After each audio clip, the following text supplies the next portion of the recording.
لبيك اللهم لبيك لا شريك لك لبيك إن الحمد والنعمة لك والملك لا شريك لك।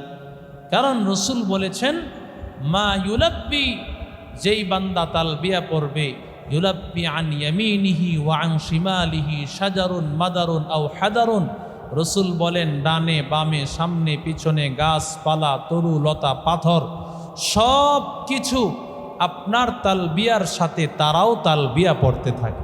মিনা আরাফা মুজদালেফা মিনা বাইতুল্লাহ, মিনা আরাফা মুজদালেফা মিনা বাইতুল্লাহ, এই 5 জায়গার মধ্যে এবার কাজ করতে হবে। কি কাজ করতে হবে? সর্বপ্রথম মিনায় সেখানে অবস্থান, এহরাম বাঁধা। সর্বপ্রথম আমার কি বাঁধতে হবে? এহরাম বাঁধতে হবে। এরপরে 2 নম্বর কাজ হলো মিনায় অবস্থান করতে হবে। 3 নম্বর কাজ হলো আরাফার ময়দানে অবস্থান করতে হবে। 3 নম্বর কাজ হলো মুজদালেফা অবস্থান করতে হবে। 4 নম্বর কাজ হলো মিনায় গিয়া পাথর নিক্ষেপ করা, এই 5 নম্বর। 6 নম্বর হলো এরপরে কি করা? কোরবানি করা। এরপরে কি করা? কোরবানি করা। এরপরে মাথা হলক করা। এরপরে কি করা? তাওয়াফ করা, সাই করা। বুঝে আসছে কথা? এই হজের মধ্যে 3টা হজের প্রকার রয়েছে। এর মধ্যে একটা হলো হজ্জে তামাত্তু, আরেকটা হলো হজ্জে কেরান, আর একটা হলো হজ্জে ইফরাত। হজ্জে ইফরাত বলা হয় যারা বাইতুল্লাহর উপস্থিত আছে শুধুমাত্র তাদের জন্য, এটা হজের জন্য শুধু এহরাম বাঁধবে। আর হজ্জে কেরান বলা হয় একেবারে হজের মূল সময়ে যাবে, উপস্থিত হবে, একই এহরাম দিয়া ওমরাও আদায় করবে এবং এই এহরাম দিয়ে হজও আদায় করে সব কাজ কমপ্লিট করে একেবারে যারা শেষ ফ্লাইটগুলোতে যায় তাদের জন্য এটা সম্ভব হয়। আমাদের বাংলাদেশে সাধারণত হজ্জে তামাত্তু হয়। হজ্জে তামাত্তু মানে যেই হজ করার আগে প্রথমে উমরা করে, উমরা করার পরে এই এহরাম চেঞ্জ করে ফেলে, এই এহরাম শেষ, এরপরে বিভিন্ন কাজকর্ম করে নামাজ কালাম বিভিন্ন তাওয়াফ টাওয়াফের কাজ টাজ করবে, এরপরে আবার হজের সময় আবার নতুনভাবে হজের নিয়তে এহরাম বাঁধবে। তো আমরা যেই হজটা করব সাধারণত বাংলাদেশের মানুষ, আমাদের হজটা হবে হজ্জে তামাত্তু। আমাদের হজটা কি হবে? হজ্জে তামাত্তু।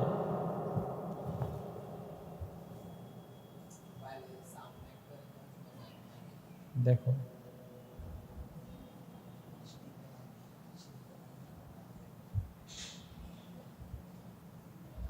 আমাদের হজটাকে বলা হয় হজ্জে তামাত্তু। এই হজ্জে তামাত্তুর প্রথম কাজ হলো ওমরা। প্রথম কাজ কি? ওমরা করা। ওমরা হলো প্রথম কাজ। ওমরার মধ্যে 4টা কাজ। ওমরার মধ্যে কয় কাজ? 4 কাজ। 1 নম্বর এহরাম,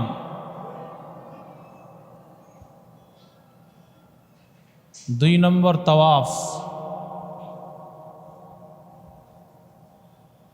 3 নম্বর সাই,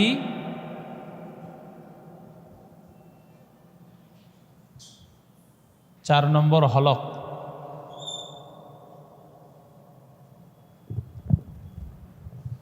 উমরার মধ্যে 4টা কাজ: এহরাম তাওয়াফ সাই হলক, এহরাম তাওয়াফ সাই হলক, এহরাম তাওয়াফ। উমরার মধ্যে কয় কাজ? 4 কাজ। এহরাম তাওয়াফ সাই হলক, এহরাম তাওয়াফ সাই হলক। এহরাম আর তাওয়াফ এই 2টা হলো ফরজ। এহরাম তাওয়াফ 2টা কি? ফরজ। এহরামও ফরজ, তাওয়াফটাও ফরজ। সাই এবং হলক এই 2টা হলো ওয়াজিব। সাই হলক 2টা কি? তাহলে 2টা ফরজ 2টা ওয়াজিব, 2টা ফরজ 2টা ওয়াজিব।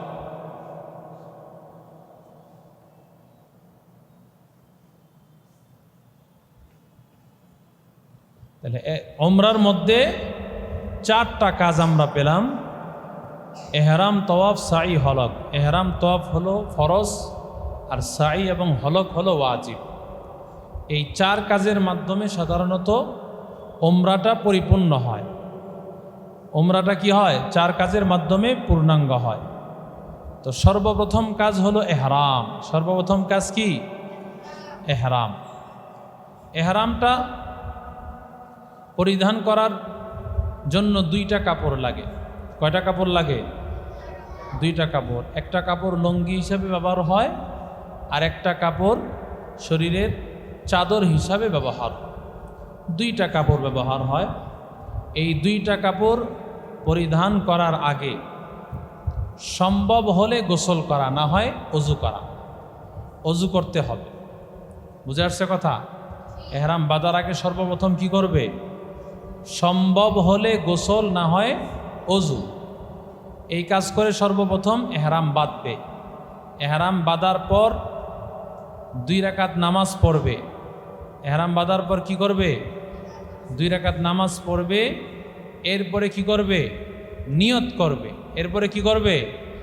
আল্লাহুম্মা ইন্নী উরিদুল উমরা, আল্লাহুম্মা ইন্নী উরিদুল উমরা ফাতাকাব্বালহা মিন্নি ওয়ায়াসসিরহা লি, ফাতাকাব্বালহা মিন্নি ওয়ায়াসসিরহা লি।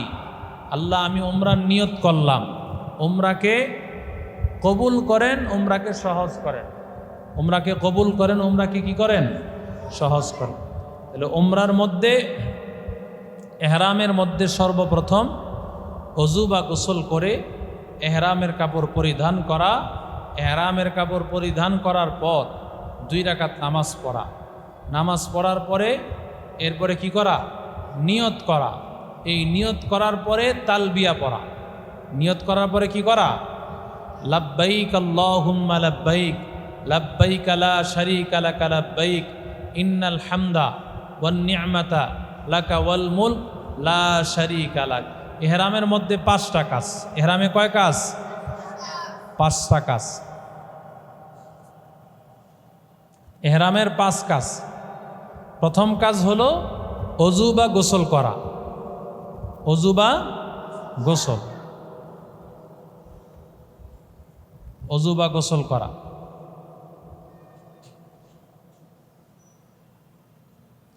2 নম্বর কাজ হলো এহরাম বাঁধা। 2 নম্বর কাজ কি? এহরাম বাঁধা।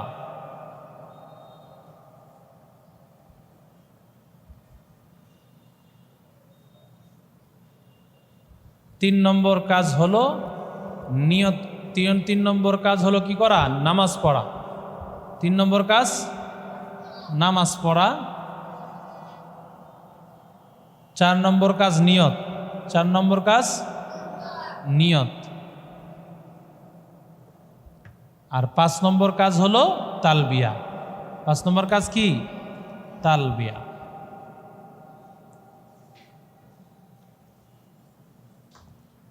এই হলো 5 কাজ। এহরামের কয় কাজ? 5 কাজ।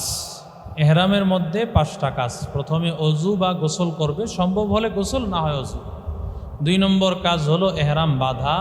3 নম্বর কাজ নামাজ পড়া। 4 নম্বর কাজ নিয়ত করা। 5 নম্বর কাজ তালবিয়া পড়া। এহরাম বাঁধার পরে সর্বপ্রথম যে কাজটা, সেটা হলো সমস্ত ধরনের গুনাহ ছেড়ে দেওয়া। সমস্ত ধরনের গুনাহ ছেড়ে দেওয়া। তো সর্বপ্রথম গুনাহ তো হলো বিমানে ওঠার পর বিমান বালা আছে, এটা হলো সর্বপ্রথম গুনাহ। তাদের থেকে নজরের হেফাজত করা। এরপরে তাওয়াফের ময়দানে যাওয়া। সেখানে গেলেও বিভিন্ন দেশের, সারা পৃথিবীর বিভিন্ন কান্ট্রি থেকে বিভিন্ন মহিলারা আসবে। তাদের জন্য তো চেহারার উপর কাপড় খুলে রাখতে হয়। সামান্য একটু কাপড় সামনে দিয়ে রাখে, এরপরও তো চেহারা দেখা যায়। যদি তাকানো হয় তাহলে চেহারাটা দেখা যায়। এজন্য এই অবস্থায় সাধারণত যেই মূল কাজ, সেটা হলো নজরের হেফাজত। গুনাহ থেকে এহরাম মানে এখন আমার জন্য সমস্ত গুনার কাজ আমার জন্য হারাম। গুনার কাজ আমার জন্য হারাম হয়ে গেছে। যত ধরনের গুনার কাজ আছে, চোখের গুনাহ, হাতের গুনাহ, জবানের গুনাহ, পায়ের গুনাহ, এগুলো সব আমার জন্য কি? নিষেধ হয়ে গেছে। এহরাম বাঁধার পরে চুল কাটা যায় না, নখ কাটা যায় না, পশম কাটা যায় না, সুগন্ধি ব্যবহার করা যায় না। এহরাম বাঁধা অবস্থায় সেলাইযুক্ত কোনো কাপড় পরা যায় না, গেঞ্জি পরা যাবে না, লুঙ্গি সেলাই করা পরা যাবে না, টুপি সেলাই করা পরা যাবে না।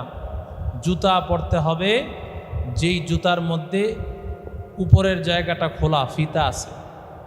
আবদ্ধ কোনো জুতা ব্যবহার করা যাবে না, বরং ফিতাযুক্ত জুতা ব্যবহার করতে হবে।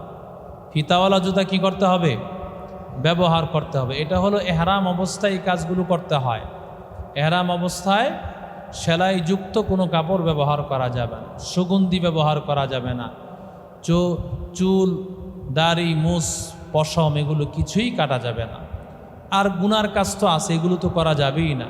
যেগুলো বৈধ এই সমস্ত কাজই করা নিষেধ। এহরাম যখন আমি পরব, এহরামের কাপড় পরা অবস্থায় এই কাজগুলো করা যাবে। এরপরে এই এহরামটা বাঁধবো কোথা থেকে?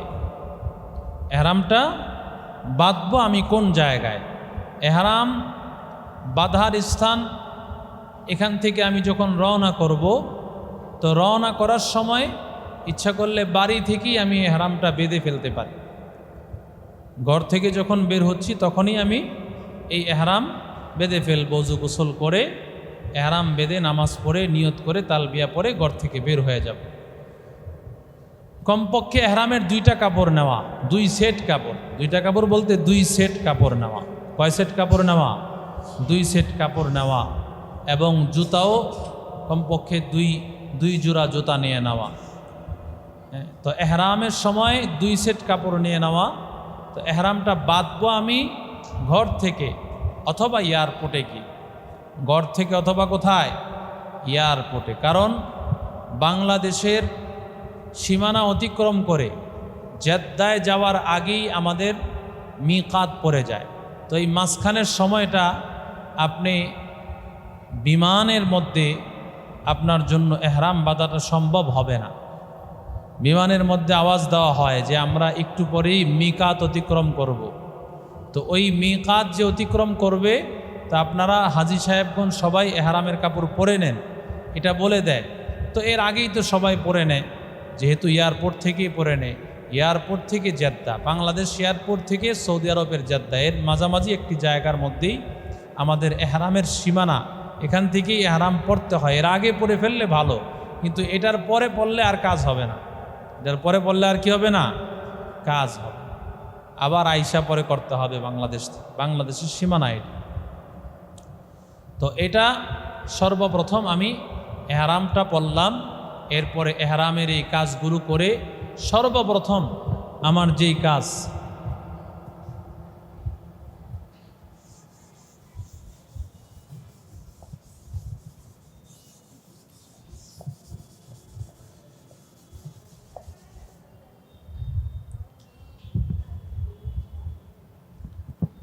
এহরাম বেঁধে এহরাম বাঁধার পরে একটা কাজ সবচেয়ে বেশি গুরুত্বপূর্ণ, সেটা হলো এহরাম বাঁধার পর থেকে শুধু তালবিয়া পড়তে থাকা।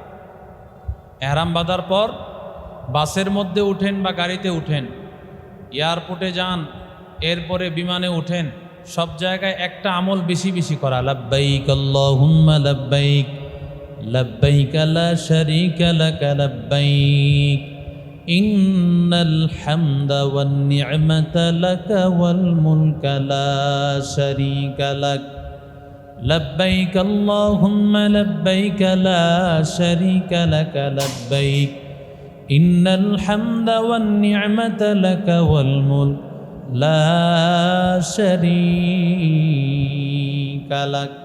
কারণ রাসূল বলেছেন, মা ইউলাব্বি, যেই বান্দা তালবিয়া পড়বে, ইউলাব্বি আন ইয়ামিনিহি ওয়া আন শিমালিহি শাজারুন মাদারুন আও হাদারুন। রাসূল বলেন, ডানে বামে সামনে পিছনে গাছপালা তরু লতা পাথর সব কিছু আপনার তালবিয়ার সাথে তারাও তালবিয়া পড়তে থাকে, সুবহানাল্লাহ পড়তে থাকে। এবং বান্দা তালবিয়া পড়ে যখন কদম উঠাতে থাকে, প্রতিটা কদমে আল্লাহ গুনাহ মাফ করেন, প্রতিটা কদমে নেকি লিখেন, এবং প্রতিটা কদমে 10টা মর্যাদা বাড়ান, 10টা নেকি লিখেন, গুনাহ মাফ হয়। 10টা মর্যাদা আল্লাহ বৃদ্ধি করে। এজন্য সর্বপ্রথম এই এহরাম বাঁধার পরে আমার সর্বপ্রথম কাজ হলো আমার বেশি থেকে বেশি তালবিয়া পড়া, গল্প গুজব না করে শুধু তালবিয়া পড়া। লাব্বাইক আল্লাহুম্মা লাব্বাইক লাব্বাইক লা শারীকা লাকা লাব্বাইক ইন্নাল হামদা ওয়ান নি'মাতা লাকা ওয়াল মুলকা লা শারীকা লাক। এবার বাইতুল্লাহ যখন আপনি যাবেন, এই হলো বাইতুল্লাহ। এই বাইতুল্লাহর হাজরে আসওয়াদ,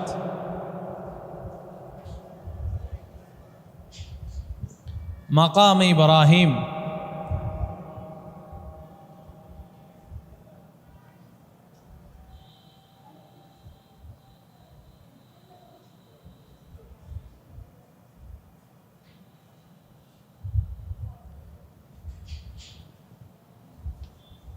এটা হলো রুকনে ইরাকি আর এটা হলো রুকনে ইয়ামানি। হাজরে আসওয়াদ, মাকাম ইব্রাহিম, রুকনে ইরাকি, রুকনে ইয়ামানি, এই 4টা কর্নার। এই 4টা কর্নার 4 জায়গায়। বুঝে আসছে কথা? তো হজরে আসওয়াদ আর এটা হলো হাতিমে কাবা। এই যে খালি জায়গাটা দেখতেছেন, এটা হলো হাতিমে কাবা। এই জায়গাটা মূলত কাবার অংশ। হাতিমে কাবা মানে কাবারই অংশ। এটা কাবা যখন বানাতে গিয়েছে সর্বশেষ, তো এই জায়গাটা বানানোর সময় আর টাকা পয়সা তাদের ছিল না, হালাল টাকা ছিল না, বিধায় এই জায়গাটা আর বানানো হয় নাই। এর পরবর্তীতে এই জায়গাটা এইভাবেই খালি রেখে দেওয়া হয়েছে। এই জায়গাটা আর কি করা হয় নাই, এটার মধ্যে আর ভবন করা হয় না। এখনো পর্যন্ত এই জায়গাটা খালি আছে। এখানে নামাজ পড়া আর ভেতরে নামাজ পড়া সমান। তো সর্বপ্রথম আমি হজের সফর করে এই হজরে আসওয়াদের সামনে দাঁড়াবো। হজরে আসওয়াদের সামনে দাঁড়াবো। এই হজরে আসওয়াদের সামনে যাওয়ার আগ পর্যন্ত ওই যে আমার তালবিয়ার কাজ চলতে থাকবে। লাব্বাইক আল্লাহুম্মা লাব্বাইক লাব্বাইক লা শারীকা লাকা লাব্বাইক ইন্নাল হামদা ওয়ান নি'মাতা লাকা ওয়াল মুলকা লা শারীকা লাক। হজরে আসওয়াদ আসার আগ পর্যন্ত আপনি এই তালবিয়া পড়তেই থাকবে। এখানে আইসা, হজরে আসওয়াদে আইসা, সামনে আইসা সর্বপ্রথম এইভাবে আল্লাহু আকবার, নামাজের হাত ওঠানোর মতো আল্লাহু আকবার করে হাত ওঠাবেন। হাত উঠাইয়া এরপরে এই হাতের আঙ্গুলের মধ্যে চুমা দিবেন। বিসমিল্লাহি আল্লাহু আকবার বলে এইভাবে চুমা দিয়া আপনি তাওয়াফ শুরু করবেন। এই হজরে আসওয়াদ থেকে শুরু হবে। বাইতুল্লাহ থাকবে বাম দিকে। এই যে দেখতেছেন আমার এখন বাম দিকে না বাইতুল্লাহ? বাইতুল্লাহ থাকবে কোথায়? বাম দিকে। বাইতুল্লাহ কোথায় থাকবে? বাম দিকে। হজরে আসওয়াদ থেকে শুরু হবে, আইসা শেষ হবে 1 চক্কর, আবার আরেক চক্কর, 2, 3, 4, 5, 6, 7, 7 চক্করে একটা তোয়াফ। 7টা চক্করে কি একটা তোয়াফ হয় নাকি এক চক্করে এক তোয়াফ? 7টা চক্কর দিলে পরে একটা তোয়াফ। 7 বার ঘুরলে এখান থেকে নিয়ে হজরে আসওয়াদ থেকে শুরু করবে, আবার হজরে আসওয়াদ 1 চক্কর, আবার হজরে আসওয়াদ থেকে শুরু করে আবার হজরে আসওয়াদ 2, আবার হজরে আসওয়াদ থেকে নিয়ে হজরে আসওয়াদ 3, এইভাবে 7 বার। 7ম বার এসে এখানে শেষ করবে। প্রথম চক্করে, দ্বিতীয় চক্কর, তৃতীয় চক্কর, চতুর্থ চক্কর, এগুলোর মধ্যে নির্দিষ্ট কোনো দোয়া নাই। তবে ওলামায়ে কেরাম বলেন সর্বপ্রথম চক্করে চাইলে সুবহান আল্লাহ পড়বেন। প্রথম চক্করে কি সুবহান আল্লাহ, দ্বিতীয় চক্করে আলহামদুলিল্লাহ, তৃতীয় চক্করে আল্লাহু আকবার, চতুর্থ চক্করে লা ইলাহা ইল্লাল্লাহ, পঞ্চম চক্করে দুরূদ শরীফ, ষষ্ঠ চক্করে ইস্তিগফার, সপ্তম চক্করে দোয়া সুবহানাল্লাহ। প্রথম চক্করে সুবহানাল্লাহ, দ্বিতীয় চক্করে আলহামদুলিল্লাহ, তৃতীয় চক্করে আল্লাহু আকবার, চতুর্থ চক্করে লা ইলাহা ইল্লাল্লাহ, পঞ্চম চক্করে দুরুদ দুরুদ শরীফ, ষষ্ঠ চক্করে কি ইস্তেগফার, আর সপ্তম চক্করে দোয়া করতে থাক। ঠিক আছে? এই 7টা চক্করের মধ্যে 7 কাজ। 7 চক্করে কয় কাজ? 7 কাজ। কেউ কেউ বলেছেন চাইলে এই 7 চক্করের মধ্যে আপনি 41 বার সূরা ইয়াসিন পড়তে পারেন, অথবা আপনি চাইলে 100 বার সূরা ফাতিহা পড়তে পারেন, অথবা চাইলে 100 বার সূরা ইখলাস পড়তে পারেন, অথবা চাইলে 100 বার সূরা ইউনুস পড়তে পারেন। এই সূরতগুলো আছে, আপনি চাইলে যেটা যেটা ইচ্ছা সেটাই পড়তে পারবেন। সূরা ফাতিহাও 100 বার পড়লেন, অথবা সূরা ইখলাস 100 বার পড়লেন, অথবা সূরা ইয়াসিন 41 বার পড়লেন, সূরা ইউনুস 100 বার পড়লেন, যেটাই পড়েন পড়া যাবে। বুঝে আসছে কথা? এই 7 চক্কর দিলে একটা তওয়াফ হবে। এই তওয়াফ করার পরে জমজমের পানি পান করব। কিসের পানি? আচ্ছা, এখানে এই যে আমরা তওয়াফ করলাম, তওয়াফ করার মধ্যে একটা কাজ আছে। প্রথম 3 চক্করে রমল করা। প্রথম 3 চক্করে কি? এর নাম রমল। আমি আইসনা মিয়া, এর নাম কি? রমল করা। এইভাবে রমল করা। এই রমলটা কেন করেছে সাহাবীরা? রসুল বুঝাইছেন, সাহাবীরা তোমরা একটু টান টান হয়ে চলো, কাফেররা যেতে দেখে আরে মুসলমানগো তো সাধারণ পাওয়ার না দেখা যায়, এরা কি একটু কি শক্তিশালী মানুষ। তো এই জন্য প্রথম 3 চক্করে রমল করা। তো এখন আপনি বাইতুল্লাহ গেলে দেখবেন ভিড় অনেক, সেখানে আপনি রমল করতে হইলে 2 তলায়, নাহলে 3 তলায়, না হলে একেবারে শেষ দিকে যেতে হবে যেখানে মানুষের ভিড় কম। যদি রমল করতে যান 2 তলা গেলে জায়গা অনেক বেশি হবে, 1 চক্কর দিতে গেলে কি জান বাড়িয়ে যাব। আবার 3 তলায় হলে আরও কি হবে? দূর হবে। 4র্থ তলা হলে আরও দূর হবে। এই বাইতুল্লাহটা তো এমনি এমনি তালা করছে, তাহলে আপনি যত তালা উপরে উঠবেন আপনার জায়গার দূরত্ব বাড়বে বেশি। তো প্রথম 3 চক্করে কি করা? রমল করা। কি করা? এরপরে যে কাপড়টা পরবো এই 3 চক্করে ইজতেরাব করা। কি করা? ইজতেরাব মানে হলো এই যে ডান বগল থেকে নিচ দিয়া কাপড়টা বের করে বাম কাঁধের উপর রাখবে, বাম বগল থেকে নিচ দিকে নিয়া বাম কাঁধের উপর রাখবে। এটা অনেকে হুদাই রাইখা দেয়, মানে এমনিই চলতেছে রাইখা দেয়। এটা কিন্তু অন্য সময়ের কাজ না, শুধুমাত্র তওয়াফের 3 চক্করের কাজ। তওয়াফের 7 চক্করের মধ্যে প্রথম 3 চক্করের মধ্যে এই কাজ, যে প্রথমে 3 চক্করের মধ্যে এইভাবে ডান বগলের নিচ দিয়া কাপড় বের করে বাম কাঁধের উপর রেখে দিবে। এটাকে বলা হয় ইজতেরাব। এটাকে কি বলা হয়? ইজতেরাব। তো যাই হোক, আমরা এইভাবে 7টা চক্কর দিয়ে যখন আমরা তওয়াফের কাজ পরিপূর্ণ করলাম, এবার আমি জমজমের পানি পান করার জন্য যাব। জমজমের পানি পান একেবারে কলিজা পুড়িয়া খেতে হবে। কথা বুঝছেননি ভাইরা? একেবারে তৃপ্ত সহকারে পানি পান করে কিছু পানি নিয়ে মাথায়, কিছু নিয়ে মুখে লাগাবে, কিছু দাড়িতে লাগাবে। এটা সুন্নত। এই পানিটা, জমজমের পানিটা একটু হালকা পানি নিয়ে মুখে লাগাবে, মাথায় লাগাবে, সম্ভব হলে শরীরের মধ্যে একটু হালকা হালকা পানি লাগায় দিবে। এরপরে মাকাম ইব্রাহিমের সামনে দাঁড়ায় 2 রাকাত নামাজ পড়বে। এখানে দাঁড়ায় কি করবে? 2 রাকাত নামাজ পড়বে।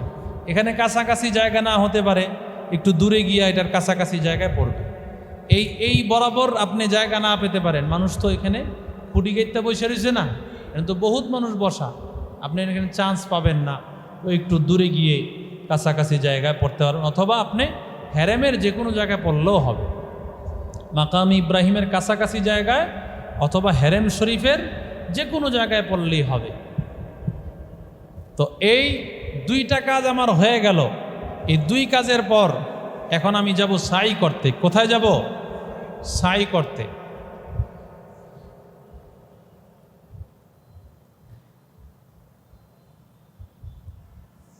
এই হলো সাফা পাহাড়, আর এটা হলো মারওয়া পাহাড়।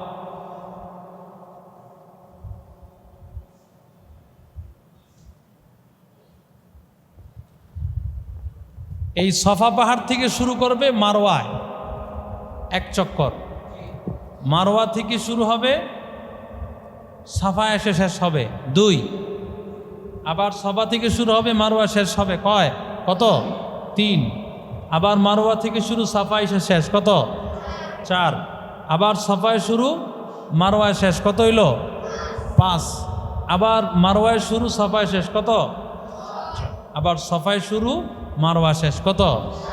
তাহলে শুরু হবে সফায়, শেষ হবে মারওয়ায়।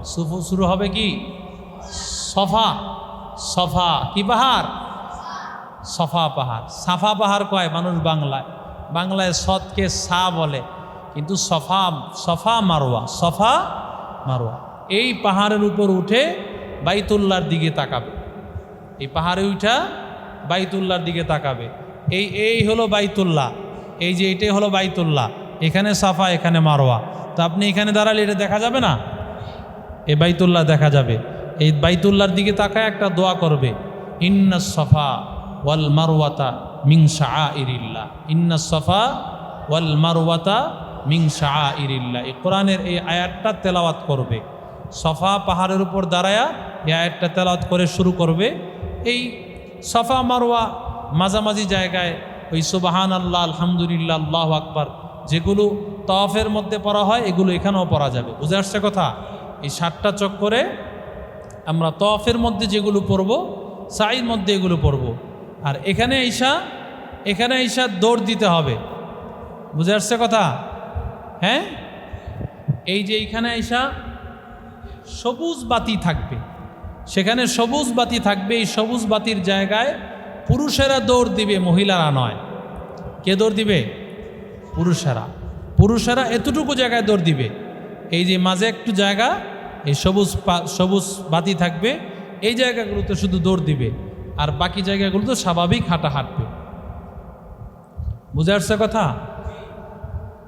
আর এখানে ঈশা মারওয়ায় আইসা আবার দোয়া করবে, সফা পাহাড় থেকে শুরু করবে, সর্বশেষ মারওয়া পাহাড়ের উপর যখন শেষ হবে, যখন সাই শেষ হবে, এখানে এসে কি করবে? দোয়া করবে। এখানে এসে কি করবে? মারওয়া পাহাড়ের উপর দাঁড়ায়া দোয়া করবে। এরপরে হলক করে ফেলবে, মাথা কি করবে?